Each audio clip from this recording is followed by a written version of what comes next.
Chris, what is our third main topic today? Our third topic comes from Captain Cassidy. It took just over 36 months, but we finally got a new episode of The Orville. Woo! Now with it exclusively on Hulu, they've drawn back the goofiness that Fox originally brought to it. I believed it was fitting, especially coming off all the stuff that happened in the world since season 2 ended in 2019. You can definitely see the Hulu budget on display as well with just the scope of New Horizons. The episode lasted more than an hour, which was terrific too. Any thoughts if you've seen it or saw the New Horizons version premiere? First of all, it is interesting. They've literally changed the name of the show because I just thought maybe there was like subtitle. But when I went on to Hulu, it says, or The Orville, season 1, season 2, New Horizons. They're not even calling it Orville season 3 anymore. They're literally like calling it a new show. And when I finally watched it, I found out why. Now, look, for me, The Orville is a bit hit and miss.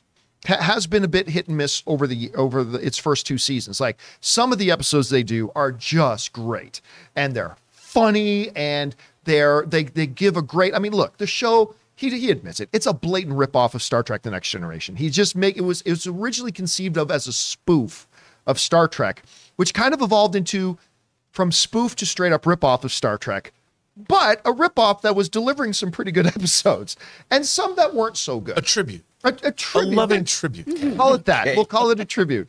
And it led to some great episodes and sometimes some not so great episodes.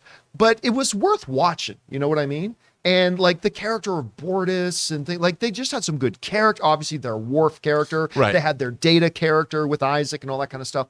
But it'd been 3 years. 3 years and 1 month since I believe the season 2 finale of the Orville season 3. And I almost forgot that it was coming back. And then this message came in. I was like, oh, I should probably sit down and watch it. So I stayed up late and watched the new episode of the Orville. And I could tell you what, now I know why they changed the name of it. This is a totally different show. It is a completely different show now. John, did they change the characters? Nope. Characters are all the same. Did they reset the story? Nope. This picks up right where season 2 left off. I mean, it jumps forward in time a little bit, but event-wise, it's picking up story-wise right where it left off. Well, then what do you mean by it's a totally different show? This is now a straight-up drama. Like, The Orville used to be a comedy that would blend in a little bit of drama here and there to accentuate the comedy and to give some deeper moments and things like that. That's not this anymore. This is a straight-up science fiction drama whose theme of the very first episode is suicide, where one of the main characters of the show commits suicide. And then the rest of the episode is everybody dealing with and trying to come to grips with the fact that this main character had committed suicide. And it's heavy and it's deep, and it ain't the Orville I remember, but it was really good. I'll tell you what, I was watching this episode, and when I was able to move past the being shaken by the fact that this is being done as kind of so differently, I just appreciated it for what they were doing. They were handling this heavy, heavy, heavy topic with a not light hand, but not a heavy hand either, like a very steady hand. They dealt with it. It felt emotionally true. It furthered the characters. It started off with In Loving Memory of Norm Macdonald, because Norm Macdonald had already recorded some of his voice work, and that's so Offet's in the thing. You hearing him talk, and I got a little heart palpitation when he did. But I mean, it feels emotionally resonant. I honestly feel like this is going to be the best season of the Orville ever if they continue on with this. Anyway, some of the cast feel that as well, because one of the cast members, Chad L. Coleman, who plays Clyden, who's Bortus's partner, he said the following about this: "It is a big capital finally. Yeah, it's exciting from the standpoint of knowing just how rich and bold and epic this season is. It has everything. It's no holds barred. Like Peter always says, it's little movies every week. I am excited for the fans. I know what you have received over the first 2 seasons. This third one trumps them all, for sure. It really is that damn good." That comes to us again from Chad L. Coleman. Anyway, Rob, I know you appreciate the Orville. You've enjoyed it. It's back now. What do you think about all the stuff we're hearing about it? I'm a big fan, and there's a number of people I know that actually work on the show. David Goodman, one of the executive producers, is a friend of mine, and he's also the president of the WGA. I was really looking forward to this. It's funny, John, that you say that, because this episode of Star Trek Strange New Worlds that aired this week is a comedy. So you can go and you can juxtapose. That's funny that they're dealing with suicide on the Orville. Yeah. And Spock Amok is the name of the episode on Star Trek. So it's interesting to see because I always compared and contrast the shows. But you know what? It doesn't surprise me that Seth MacFarlane has turned this into the science fiction show he always wanted to make in the first place. Yeah. Because he couldn't just go to Fox and be like, yeah, I'm going to do a Star Trek The Next Generation parody. I mean, he had to make it like his own thing. But now I think, you know, he's morphed this show into what he always wanted it to be. So it doesn't surprise me that I haven't seen the episode yet. I totally forgot because I was watching The Offer and Star Trek. So I forgot that has episode 8 of The Offer? Yeah. Oh, damn it! I got to get on yes, that. Okay, it did. So that's why I was Side note, sorry. Yeah, so that's the thing. I totally forgot Orville. Or it's hard. There's so much great TV now. Yeah. Boys Tonight. I mean, you know. And they're dropping 3 episodes. 3 episodes of The Boys Tonight. I mean, game night. But so it doesn't surprise me. I have to say I'm really excited for this because if the quality is indeed, you know, like Stranger Things, getting these longer episodes, I really feel like it's these longer episodes are satisfying. You know, you're getting a viewer experience where you really feel like, wow, I've really been rewarded for my loyal viewing.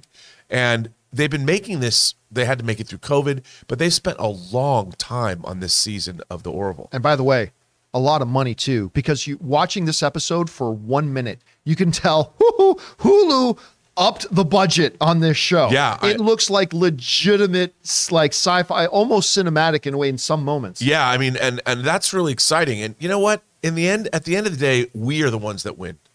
We, the viewers. I mean, I kind of feel like everybody's, you know, not competing necessarily.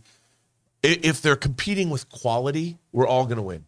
You know, the genre programming that we're getting, because, you know, I grew up loving science fiction, fantasy, and horror. Between Stranger Things, The Orville, The Boys, Star Trek, whatever your jam is, there's a lot of great science fiction TV being made. And then there's other shows on Amazon, the Outer Range. Was it Outer Range? Outer Range. Outer Range. Yeah. And then there's the Sissy Spacek, J.K. Simmons show about the door to the other planet or something, which I haven't seen. That one, like Outer Limit or North Limit? Something or like, limit? I mean, I don't know. look, I'm running home. I forgot this was on. The first thing I do when I get home tonight is watch this episode. Chris, you're here. Have you watched much of The Orville? I've only seen a couple episodes. This is my parents' favorite show to watch together. My mom usually watches murder shows, which makes my dad feel real uncomfortable. He's like, she's learning. What's she doing? But this is their favorite show to watch together. And they were just so bummed out by this long hiatus. 3 years. Yeah. And so I watched a couple episodes with them because my dad was a diehard TNG fan. That's how I got into Star Trek. And I love that it has been this kind of love letter to Star Trek for years. And I'm so happy that Seth MacFarlane is getting the show he wants now. Yeah. I love that guy. One of my favorite trips ever, I went to Chicago to go see Family Guy live and watch the cast all do a table read live and interact with everyone. So cool. It was so fun and raunchy and the best. There were 3 little kids up front too. And Alex Bornstein kept being like, why are you here? It was fantastic. And Scott Grimes is the nicest dude ever too, who plays Gordon on the show. Yeah. I met him in a Costco and he chatted with me for a while because I was a huge nerd about it. I was like, hey man. Everyone on this show I think is wonderful. I think they put in really great work. And the makeup on the show, shout out to Kim Graysick, my buddy. She's done makeup on this show before. They do such wonderful practical makeup for all these aliens. Yeah, they do. Oh. By the way, speaking of that, just quickly, there's a scene in this episode where one of the regular cast members is in bed with a female alien, and it's all practical effect on her, and she looked awesome. Like you'll see what I mean. It's not the one in there. By the way, there's a brand new regular cast member. It's the girl in orange. I think her name's Charlie. She is clearly a brand new, and she's going to be a full regular cast member on the show now. Good character. They gave her a good arc right away in this first one. But just speaking of the practical makeup, when you get to that scene, guys, where one character's in bed with this alien girl, it just you're just constantly looking at the makeup on it. It's like it's amazing. It's done so well. Anyway, guys, question is for you.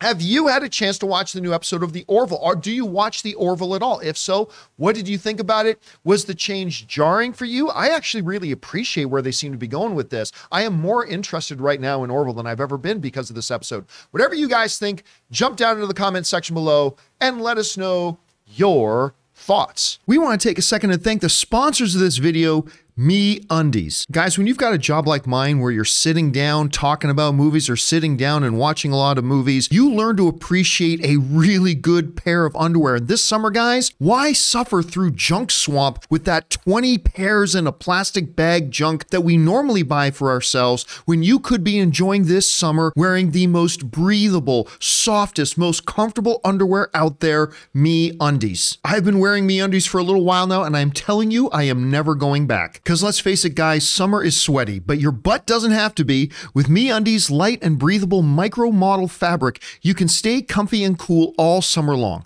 They have super fun seasonal prints and tons of styles to choose from in any size from extra small to 4XL, so you can bring the beach to your butt without ever leaving your living room. Make it a soft summer with Me Undies. Me Undies has a great offer for my viewers and listeners. For any first-time purchasers, you get 15% off. If you sign up for their free-to-join membership, you can apply that 15% off to their already discounted membership prices. So to get 15% off your first order and 100% satisfaction guarantee, go to meundies.com/Campea. That's meundies.com/Campea.